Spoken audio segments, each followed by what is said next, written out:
Michael's cry continued to echo, "Who is like God?" And I saw the souls of angels shine again, as though the fire of loyalty had been rekindled after the wind of doubt. That question became a banner, a reminder that could not be silenced. And within it was a strength not born from the power of battle, but from absolute truth. Lucifer stepped back, his wings of fire trembling, not because of lack of strength, but because he faced one small, in form, yet standing firm upon an unshakable foundation. And I knew that from that cry the fate of heaven had changed. For rebellion had met the wall of humility, and pride had been challenged by faithfulness. The war had not yet begun, but the line had been drawn. On one side, pride leading to the fall. On the other, loyalty leading to light.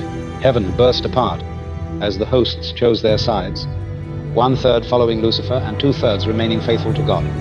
And in the vision I saw the whole of heaven turned into a sea of fiery light. No longer a hymn of praise, but the clash of swords, the roar of thunder, as though the very stars were shaken. Lucifer stood at the head of the rebels, his once radiant face now become a dark flame. He spread his wings like a storm and cried out that he alone was the true light, that angels need not bow. Opposite him stood Michael, small in appearance but with a heart ablaze, his sword, carrying no light of its own, but forged in absolute faith in the Creator. The two armies rushed upon one another, each strike tearing through the heavens, every blow like a star breaking and falling into the void. Angels who had once been brothers now looked upon each other with the eyes of enemies. Some even wept as they raised their weapons, for they knew they were striking those who had once sung with them, yet choice had divided them. Light and shadow could not be mixed.